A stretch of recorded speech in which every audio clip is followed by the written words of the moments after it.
மதிப்புக்குரிய தளபதி ஸ்டாலின் அவர்கள் கனிமொழியை தான் முதல்ல டெல்லிக்கு தூது அனுப்பிச்சார்.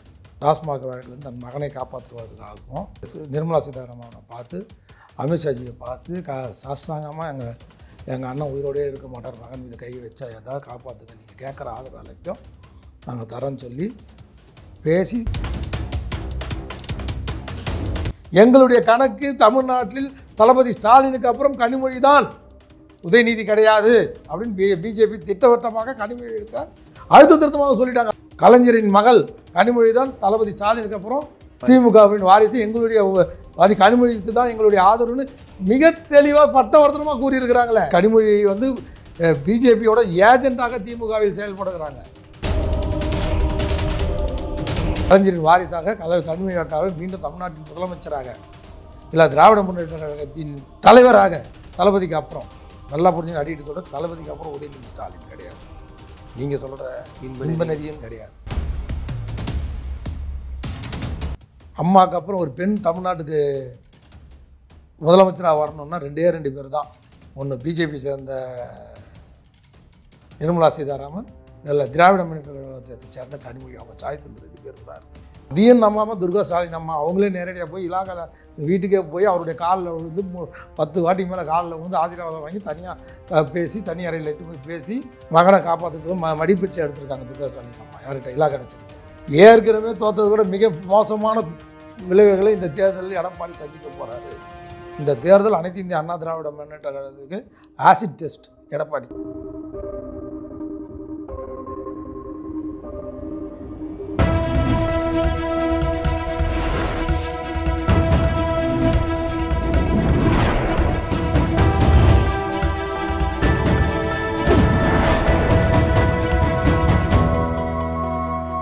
சேனல் 5 தமிழ் நேயர்களுக்கு வணக்கம். இன்றைய நேர்காணலில் நம்மோடு பேச இருப்பது அரசியல் விமர்சகர் ஆவின் வைத்தியநாதன் அவர்கள். சார் வணக்கம். சார் வணக்கங்க. சார், நேற்று கனிமொழி அவர்களுக்கு அண்ணா அறிவாலயத்தில் வந்து தனி ஒரு இருக்கை, இந்த ஏற்பாடெல்லாம் எதுக்கு, இதன் பின்னணி என்ன சார்? மதிப்புக்குரிய தளபதி ஸ்டாலின் அவர்கள் கனிமொழியை தான் முதல்ல டெல்லிக்கு தூது அனுப்பிச்சார். டாஸ்மாக் வழக்கிலிருந்து தன் மகனை காப்பாற்றுவதற்காகவும் இந்த ரித்தீஷ் அந்த வந்து நிர்மலா சீதாராமனை பார்த்து அமித்ஷாஜியை பார்த்து சாஷ்டாங்கமாக எங்கள் அண்ணன் உயிரோடே இருக்க மாட்டார், மகன் மீது கை வச்சா ஏதாவது காப்பாற்றுங்க, நீங்கள் கேட்குற ஆதரவு அனைத்தும் நாங்கள் தரோன்னு சொல்லி பேசி டெல்லியை சரி பண்ணக்கூடிய ஆற்றலும் அதிகாரமும் யார்கிட்ட இருந்ததுன்னா டிஆர் பாலுகிட்ட இல்லை. ஓகே, டிஆர் பாலால் முடியல, சபரீசன் சாரால் முடியல, ஆனால் கனிமொழி அக்காவால் முடிஞ்சுது. அதை சிறப்பாக செய்து கொடுத்தனுடைய பிரதிபலன் தான் இப்போ வந்து தனி எட்டு போய் உட்கார வச்சு இருக்கையில் உட்கார வச்சு தனி ஸ்பெஷலி டிசைன்டு ரூமை கொடுத்து நேற்று இப்போ எல்லோரும் ஃபோட்டோ பார்த்துருப்பீங்க. 4-5 துணை பொதுச்செயலாளர் இருக்காங்க, ராஜாலாம் இருக்காங்க. அவங்களுக்கெல்லாம் கொடுக்காத அந்த முக்கியத்துவம் வந்து தன்னுடைய தங்கைக்கு கனிமொழிக்கு கொடுத்துருக்காரு தளபதி ஸ்டாலின்னா. டெல்லியை சரி பண்ணி கொடுத்துருக்காங்கன்னு தான் நம்ம எடுத்துக்கணும். சாஷ்டாங்கமாக டெல்லியில் போய் நிதி ஆயோக் அதை சரி பண்ணதுடைய அத்தாட்சியாக தான் இவர் போய் நான் சரியாயிட்டேன்றதை சொல்லிட்டு வந்தார் நேரடியாக. 3 வருஷமாக நிதி ஆயோக் கூட்டத்துக்கு போகாதவர் இந்த முறை சந்திரபாபு நாயுடோட போனதுக்கு காரணம் என்னென்னா அதுதான் முக்கியம். அதுக்கு ஒரு பலனா திமுக செஞ்சிருக்கு. ஆமாம், அந்த பிரதிபலனா கனிமொழியை ஒதுக்கி வச்சிருந்த கனிமொழிக்கு இப்போ மீண்டும் முக்கியத்துவம் கொடுக்குறாங்க. அப்போ பாஜக அண்டர்ஸ்டாண்டிங்கில் நல்லா தான் இருக்கிற மாதிரி தானே சார்? அப்போ தேர்தல் காலத்தில் எப்படி சார் இதெல்லாம் வந்து சாத்தியம்? அதெல்லாம் சும்மா, அதாவது திராவிட முன்னேற்ற கழகம் அரசியல் கோசம் தேர்தல் கோசம் வந்து பிஜேபியை வந்து எதுக்குறாங்களே தவிர உள்மனதார பிஜேபி அவங்க எதுக்கவில்லை. அன்றைக்கே நம்ம பார்த்தோம் 1988 பண்டார பரதேசின்னு சொல்லி கலைஞர் அவர்கள் சொன்ன கலைஞர் வாஜ்பாயோட அரசவையில் மந்திரி சபையில் டிஆர் பாலு முரசலிமாரெலாம் இருந்ததை நம்ம பார்த்தோம் கண்கூட. அம்மா வந்து தமிழக நலனுக்கோசம் அந்த ஆட்சியை கவுத்துட்டு வந்தாங்க. 13 நாள் ஆட்சி வாஜ்பாய் ஆட்சி. இவங்க போய் முட்டு கொடுத்து அந்த ஆட்சியை காப்பாற்றி கடைசி நாள் வரைக்கும் இலாக்கா இல்லாத மந்திரியாக கூட முரசலிமார் பதவி வகிச்சதை நம்ம வந்து கண்கூட பார்த்துருக்குறோம் கடந்த கால வரலாறு. அதனால் பிஜேபி ஒன்றையும் அவங்களுக்கு வந்து தீண்டத்தகாத கட்சியும் இல்லை, இதுக்கு முன்னாடி இல்லாத புதிய கட்சியும் கிடையாது. இப்போ பீகார் நிதிஷ்குமார் எப்போ கால் வருவார், சந்திரபாபு நாயுடு எப்போ கால் வருவாங்கன்றதுனால 22 எம்பியை கொண்ட திமுக ஆதரவு தேவை. அதுக்கோசம் பிஜேபி வந்து இது வரைக்கும் அவங்க மேலே அமலாக்கத்துறை இடி ஐடியை வச்சு ரைடு பண்ணாங்க. இனிமேல் அது இருக்காது. இப்பயே பார்த்தோம், கடந்த 1 மாதமாக செந்தில் பாலாஜி பற்றி பேசுறதில்ல, இந்த ஐடி ரைட் டாஸ்மாக் பற்றி பேசுறதில்ல, அதை பற்றி எந்த மூவ்மெண்ட்டும் இல்லை. 37,650 கோடின்னு ஒரு உள்துறை அமைச்சர் வந்து சொல்லிட்டு போனார் எங்கள் மதுரையில் ஊழல் இந்த திராவிட முன்னேற்ற கழக அரசு டாஸ்மாகில் மட்டும் இது வந்து அமித்ஷாஜி மட்டும் சொல்லலை, ஏற்கனவே திராவிட முன்னேற்ற கழகத்தை பிடிஆர் தியாகராஜ் சார் 30,000 கோடின்றதை ஏற்கனவே பதிவு பண்ணி தான் அவருக்கு வந்து பதவி இறக்கம் பண்ணாங்க நிதித்துறை அமைச்சராக இருந்தவர். இது ஏற்கனவே அவர் சொன்னதை அவர் 30,000 இப்போ அதுக்கப்புறம் இப்போ ஒரு 1500 கோடி ஏறி இருக்கும், அவ்வளோதான். இது வந்து இதுக்கான தாஸ்தவேஜிகள் எல்லாமே அவங்க கைவசம் இருக்குது. யார்கிட்ட? மத்திய அரசு கைவசம். ஆனால் கோர்ட்டில் அவங்க கொடுக்கல. ஏன் கொடுக்கலன்னா இவங்க போய் கனிமொழி அக்கா போய் ஆஃப் பண்ணிட்டாங்க. எங்கே யாரை போய் பார்க்கணுமோ பார்த்து யாரை சரி கட்டணுமோ சரி கட்டிட்டாங்க. அதனுடைய சரி கட்டணுடைய விளைவு தான் 3 வருஷமாக நிதி போடாத தமிழக முதல்வர் தமிழக நலனுக்கோசம் போகாதவர் தான் மகனுடைய நலனுக்கோசம் அங்கே போனாங்க, அவங்க போனாங்க. அதையும் நம்பாமல் துர்கா ஸ்டாலின் அம்மா அவங்களே நேரடியாக போய் இலாக்காவில் வீட்டுக்கே போய் அவருடைய காலில் விழுந்து 10 வாட்டிக்கு மேலே காலில் விழுந்து ஆசீர்வாதம் வாங்கி தனியாக பேசி தனி அறையில் இட்டு போய் பேசி மகனை காப்பாற்றிட்டு மடிப்பிச்சை எடுத்திருக்காங்க துர்கா ஸ்டாலின் அம்மா. யார்கிட்ட? இலாக்கா நினச்சிக்கிட்ட. இல்லை, இவ்வளோ விஷயம் நீங்கள் சொல்கிறீங்க. அதே நேரத்தில் இப்போ பாஜகவுக்கு வந்து எங்களுக்கு பார்லிமெண்ட் போதும், இந்த அரசை நாங்கள் இன்னும் 4 வருஷத்தை ஓட்டுறதுக்கு எங்களுக்கு அது போதுங்கிற மாதிரி நீங்கள் சொல்கிறீங்க. அதைத்தான் அவங்க பார்க்குறாங்கன்னு. அப்போ தமிழக பாஜக தொண்டர்கள் நிலைப்பாடு எப்படி இருக்கும்? இந்த தேர்தலில் அவங்க வெற்றி பெறும். நல்லா விஷயம் புரிஞ்சுங்க. தமிழ்நாட்டில் பிஜேபி ஆட்சிக்கு வருமா வராதான்றதை பற்றி அவங்களுக்கு கேள்வி இல்லை. 2029 மீண்டும் பிஜேபி ஆட்சிக்கு வரணும்னா திராவிட முன்னேற்ற கழக அரசோட துணையில் தான் வர முடியும். திராவிட முன்னேற்ற கழகம் காங்கிரஸை விட அதிதீவிரமாக பிஜேபியை வெளி உலகத்திற்கோசம் எதிர்க்குது. சனாதன எதிர்ப்பு, பகுத்தறிவு, ஹிந்தி எதிர்ப்பு, தொகுதி மறுசீரமைப்பு எதிர்ப்பு, இப்படி தொடர்ந்து எதிர்ப்பு வந்து காங்கிரஸ் கூட பண்ணுறதில்ல. ஆல் இண்டியா கட்சியில் யாருமே பண்ணுறதில்ல. மம்தா பானர்ஜி பண்ணுறதில்ல. அரவிந்த் கெஜ்ரிவால் முன்னெடுக்கிறது இல்லை. ஆனால் திமுக தொடரும் எதிர்ப்பு முன்னெடுக்கிறது வெளி உலகத்துக்கு. பாஜக பொதுச் செயலாளர்கள் நியமிக்கப்பட போகிறாங்க. அதில் வந்து மீனா பேர் வந்து அடிபடுறது, நடிகை மீனா அவர்கள். சார் ஒரு விஷயம், அவங்க என்ன இந்திய நாட்டு பிரஜை தானே மீனா? பாரதிய ஜனதா இயக்கத்தில் இருக்கிறாங்களா இல்லையா? இப்போ இருக்கிறாங்களா? அடிப்படை சரி, இருக்கிறாங்க. இருந்தால் அவங்க சேர்த்துக்க போகிறாங்க. ஓகே, இல்லைனாலும் புதுசாக சேர்த்து திரும்ப பதவி கொடுக்க போகிறாங்க. இதெல்லாம் வந்து நடிகைகள்லாம் வந்து இல்லை. அது என்ன விமர்சனத்துக்கு உள்ளாகுதுன்னா, இந்த நடிகர்களை கவர் பண்ணி பாஜக வந்து இப்படி ஏன் வைக்கிது? வேற ஆளே இல்லையா? கட்சிக்கான உழைச்சவங்க இல்லையா? இது என்ன இந்த மாதிரி வந்தவங்களுக்கு உடனே இல்லை. காயத்ரி ரகுராமன் பிஜேபியிலேருந்து அதிமுக வந்தாங்க. கௌதமி பிஜேபியிலேருந்து அதிமுக வந்தாங்க. ஏன் வந்தாங்க நம்ம அப்போல்லாம் கேட்கலையே. பிஜேபிக்கு ஒரு நடிகை போனால் மட்டும் ஏன் அதை பற்றி ரொம்ப பெருசாக எடுத்துக்கல. இல்லை, ஒரு பொதுச் செயலாளர் கொடுக்குற பதவி அளவுக்கு நான் ஒரே விஷயம், யூகத்தின் அடிப்படையில் நம்ம எல்லாம் பதில் சொல்ல முடியாது. வரட்டும், பதவி வரட்டும், அவங்களுக்கு தகுதி திறமை இருந்தால் கொடுக்கட்டும். அதில் என்ன தப்பு இருக்குது? அப்படி பார்த்தா அண்ணாமலை வந்து புதுசாக வந்தார். சீனியர் இவரோட டிகேடி ராகவன்லேருந்து எல் கணேசன்லேருந்து எச் ராஜாலேருந்து எல்லாருமே முருகன்ல எல்லாருமே சீனியர் தானே யாரோட? அண்ணாமலையோட. ஆனால் அண்ணாமலைக்கு வந்தவொடனே புது ஒரு மாநில தலைவர் போய் கொடுத்தாங்களா இல்லையா? அவர் வந்து 10 வருஷம் இந்த இயக்கத்தில் இருந்தாரா? அதே மாதிரி மீனா அவர்களும் வந்தாலும் யாரும், அதாவது தகுதிக்கும் திறமைக்கும் ஏற்ப பதவி வழங்கணும். இன்னும் பழைய பஞ்சாயத்தையே பாடிட்டு இருக்கக்கூடாது. அவங்களால ஓட்டு சதவீதம் நம்மளுக்கு கிடைக்குமே, ஆனாலும் அவங்க இயக்கத்தில் சேர்த்துக்கிறதுல தவறே இல்லை. என் அம்மா கொடுக்கலையா? ராதாரவி திமுகலேருந்து தான் வந்தார். ராதாரவிக்கு சைதாப்பேட்டை இதே தொகுதியில் சைதாப்பேட்டை தொகுதி சீட்டு சட்டமன்ற உறுப்பினராக இல்லையா 2002 இருந்தாரா இல்லையா? திமுகலே இருந்தாங்க நடிகர். இல்லை, அதே மாதிரி இவர் வந்திருந்தார், எஸ்எஸ் சந்திரன் சார். அங்கேருந்து திமுகலேருந்து தான் வந்தாங்க. அவங்களாம் பழம் போட்டு கொட்டத்துணுங்க. இவங்க 2 பேரும் திமுகவில் வந்தவொடனே சீட்டு கொடுத்தாங்க. அம்மா ஒருத்தருக்கு எம்பி, ஒருத்தருக்கு சட்டமன்ற உறுப்பினர் சீட்டு கொடுத்தாங்க. அதே மாதிரி எஸ்வி சேகர் வந்தார். அவருன்னு அனைத்து இந்திய அண்ணா திமுக பாலம் வெட்டினாரா? கட்டபொம்மன் வீரபாண்டிய கட்டபொம்மன் மஞ்சள் அரைச்சி குடித்தாரா? எதுவுமே பண்ணல. அம்மாவுக்கு பிடிச்சது கொடுத்தாங்க. அதே மாதிரி பதர் சைத்து வந்தாங்க, அம்மாவோட தோழி, சச்சிபாலோட கிளாஸ்மேட்டு. அவங்களும் இந்த இயக்கத்துக்கு பெரிய பாடுபட்டாங்களா? ஆனால் வந்து கரெக்டாக இருந்தாங்களா இல்லையா? ஸ்ரீசேகராக இருக்கட்டும், பதர் சைத்து, ட்ரிபிள் என்னுடைய எம்எல்ஏ பதர் சைத்து, மயிலாப்பூர் எம்எல்ஏ எஸ்வி சேகர்லாம் இருந்தாங்க இல்லையா? இறுதியான ஒரு கேள்வியா, இப்போ என்னன்னா அதிமுகவில் வந்து பூத் கமிட்டி வந்து போய்கிட்டு இருக்கு. நேற்றும் ஆலோசனை கூட்டம் இன்றைக்கி நடந்திருக்கு. அதில் வந்து எம்ஆர் பன்னீர்செல்வம் அவர்கள், எம்ஆர்கே விஜயபாஸ்கர் அவர்கள் வந்து நேரடியாக எடப்பாடி பழனிசாமி கிட்டே ஒரு விவாதம் பேசுகிற மாதிரி ஒரு தகவல் வருது. ஒரு விஷயம் நல்லா புரிஞ்சுங்க, எடப்பாடி ஒன்றையும் அம்மா மாதிரி ஒரு கரிஸ்மிக் லீடர் கிடையாது.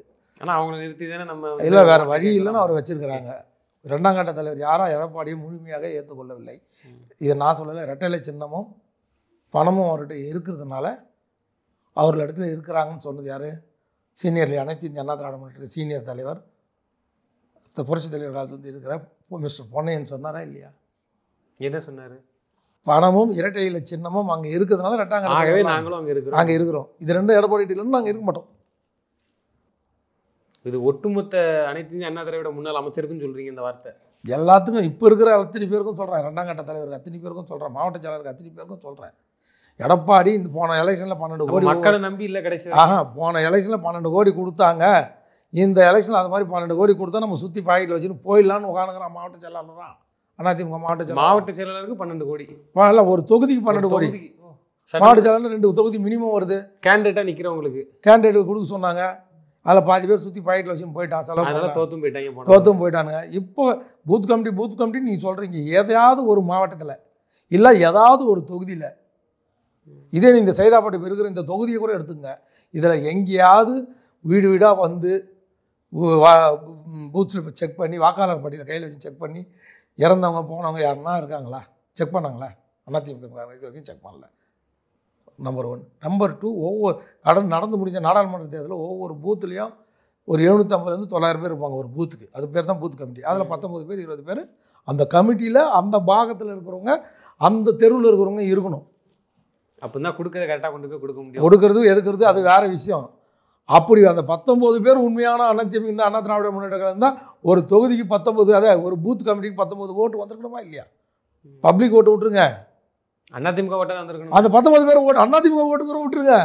நீங்கள் அந்த பூத் பாகத்துக்கு போட்டிருக்கீங்களா? அந்த 19 பொறுப்பாளர்கள், அந்த பொறுப்பாளருக்கு 500 1000 டெய்லி கொடுக்குறீங்கள, அந்த அனைத்து இந்திய அண்ணா திராவிட முன்னேற்ற கழகத்துக்கு அந்த பொறுப்பாளர் ஏன் வாக்களிக்கவில்லைன்னு தான் கேள்வி கேட்குறேன். எடப்பாடி பழனிசாமி அவர்களே நம்பலை. புரியுதுங்களா? அந்த தலைமை மேலே நம்பிக்கை இல்லை. இது மாவட்ட சரி ஒன்று இது ஏன்டா வரலன்னு எடப்பாடி கேட்க முடியுதா? மாவட்ட செயலர்கிட்ட கேட்டால் அவரே எடுத்து பேசுகிற கட்சி விட்டு தூக்குனா தூக்கிங்கிறாங்க. இல்லை அப்படி சொன்னால் கூட பரவாயில்ல. சென்னையில் ஒரு உதாரணத்துக்கு சென்னை எடுத்துட்டிங்கன்னா 5 மாவட்ட செயலரும் ஒன்று சேர்ந்துக்கிறாங்க, மொத்தமாக போகிறானுங்க. ஒருத்த மேலே கம்ப்ளைண்ட் சொன்னாங்க பேசினா கூட 5 பேர் ஒன்று குடிக்கிறாங்க சென்னையில், எக்ஸப்ட் ஆதிராஜன் தவிர 6 பேர். அதில் ஆதிராஜன் இல்லை இவனு கூட சேரதில்லை. 5 பேரும் ஒன்று வேணும். எத்தனை 5 பேர் எடு. அன்றைக்கி அம்மா என்ன பதில் சொல்கிறேன், அன்றைக்கி அம்மா இருக்கும்போது நாங்கள் தானே மாவட்ட செயலாளர். இதே பூத் கமிட்டியில் அன்றைக்கி 400 பேர் 500 பேர் ஓட்டு போட்டான், அம்மா கோசம் போட்டான். உன்னை பிடிக்கல, அவன் ஓட்டு போடல. இதில் என்ன ஏன்டா கேட்குறேன்னு எடப்பாடிட்டே எடுத்து பேசுகிறானுங்க. இது அம்மா இருக்கும்போது பேச முடியுமா? வேலையே பார்க்காம நேராக போகிறானுங்க. அந்த பூத் வாக்காளர் எடுத்து செக்கே பண்ணாமல் அதை பார்த்து அப்படியே எழுதி கொடுக்குறாங்க. அதை நம்புறாரு எடப்பாடி. கிராஸ் வெரிஃபிகேஷன் பண்ணுறதுக்கு ஆள் இல்லை. இந்த மாவட்ட செயலாளர்களை வச்சுக்கின்னு எப்படி இவர் வருகின்ற 2026 தேர்தலில் வெற்றி பெறுவார்? 2026 தேர்தலில் ஏற்கனவே தோற்றதை விட மிக மோசமான விளைவுகளை இந்த தேர்தலில் எடப்பாடி சந்திக்க போகிறாரு. இந்த மாவட்ட செயலாளர்களை இம்மிடியட்டாக மாற்றணும். கிட்டத்தட்ட ஒரு 75% மாவட்ட செயலருக்கு 25% கரெக்டாக இருக்கலாமே தவிர 75% மாவட்ட செயலர்கள் உடனடியாக அண்ணன் எடப்பாடி அவர்கள் மாற்ற வேண்டும். நம்பர் 1 கோரிக்கை. நம்பர் 2, ஏற்கனவே இருக்கிற சட்டமன்ற உறுப்பினர்களில் 25% தான் அம்மா மாதிரி சீட்டு கொடுக்கணும். மிச்சம் 75% அம்மா ஃபார்முலா பிரகாரம் புதிய சட்டமன்ற உறுப்பினர் வேட்பாளராக அறிவிக்க வேண்டும். இந்த மாவட்ட செயலாளர்களுக்கு பரிந்துரை பண்ணுறவங்க யார் பேச்சையும் நீங்கள் கேட்கக்கூடாது. எப்படி திராவிட முன்னேற்ற கழகத்தில் ஐ பேக்கு இந்த பேக்கு அந்த பேக்குன்னு போட்டு எப்படி மாவட்ட செயலாளர் பரிந்துரை இல்லாமல் அந்த செக் பண்ணி யார் தொகுதியில் உண்மையிலேயே செல்வாக்கு இருக்கோ அவனை நீங்கள் வேட்பாளராக நியமிக்க வேண்டும். எடப்பாடி பழனிசாமி அவர்களுக்கு தெரியலையா சார்? பூங்குறார் அவர். 6 மாதத்துக்கு முன்னாடி இந்நேரம் வந்து வேட்பாளரை கூட்டணி பேசி முடித்து வேட்பாளரை அறிவித்திருக்க வேண்டும் எடப்பாடி. வெற்றி திமுக தன் தேர்தல் பிரச்சாரத்தை நோக்கி போயிட்டாங்க. யார் வேட்பாளர்ன்றதை சொல்லிட்டாங்க. அந்த தொகுதி அவங்க காதில் சொல்லிட்டாங்க. வேலையை பாருன்னு சொல்லிட்டாங்க. கூப்பிட்டு நீ தான் அடுத்த வேட்பாளர்னு சொல்லிட்டாங்க. ஆனால் அனைத்து இந்திய அண்ணா திராவிட முன்னேற்ற கழகத்தில் இன்னும் கூட்டணி பிரச்சனையே தீரலை. மாவட்ட செயலகம் இது வரைக்கும் மாற்றலை. தோல்விக்கான 2010 தோல்வி, 10 தேர்தல் 10 தோல்வி, 2 தேர்தல் புறக்கணிப்பு. இதுக்கான அனைத்து பொறுப்பையும் ஏற்காத மாவட்ட செயலாளர்களை உடனடியாக கட்சி பதவியில் இருந்து எடுக்க வேண்டும். இல்லை நீங்கள் சொல்கிறத பார்த்தா அம்மையார் சசிகலா அவர்கள் இப்போ வரைக்கும் அதே போயஸ் கார்டில் தான் இருக்கிறாங்க. என்னைக்கா இருந்தாலும் இங்கே தான் வந்தாகணுங்கிற ஒரு நிலைப்பாடில் அமைதியாக இருக்கிறாங்க. டிடி தினகரன் அவர்கள் எல்லாருமே கொஞ்சம் சைலண்டாக இருக்கிறாங்க. இந்த தேர்தலுக்கு அப்புறம் பல முடிவுகள் மாறுங்கிற மாதிரி தானே தெரியுது. இன்னும் எத்தனை காலம் நம்பி இந்த முறை அனைத்து இந்திய அண்ணா திராவிட முன்னேற்ற கழகம் வெற்றி பெறவில்லை என்றால் அனைத்து இந்திய அண்ணா திராவிட முன்னேற்ற கழகம் மாபெரும் அந்த இயக்கம் காணாமல் போய்விடும். தமிழ்நாட்டில் இருந்து இப்படி ஒரு இயக்கம் இருந்ததுன்றது மறைஞ்சு போயிடும். இந்த தேர்தல் அனைத்து இந்திய அண்ணா திராவிட முன்னேற்ற கழகத்துக்கு ஆசிட் டெஸ்ட் எடப்பாடி. இதுக்காக அவர் எப்படிப்பட்ட தியாகத்தை செய்து இந்த முறை திமுகவை ஆட்சி அதிகாரத்திலிருந்து அகற்றவில்லை என்றால் தமிழ்நாட்டிலேயே எடப்பாடி அண்ணன் அவர்கள் இருக்க முடியாது. அனைத்து இந்திய அண்ணா திராவிட முன்னேற்ற கழகம் விரட்டி அவர்களை அடிக்க தயங்க மாட்டார்கள். அப்போ ஒரு புது அதிமுகவோ அடுத்த அதிமுகவோ மறுமலர்ச்சி எடுக்காது சசிகலா அவர்கள். இந்த முறை தாவேகா விஜய் சார் மிகப்பெரிய ஓட்டு சதவீதத்தை பிரிப்பார். இதை ராஜேந்திர பாலாஜி நேற்று சொன்னார்.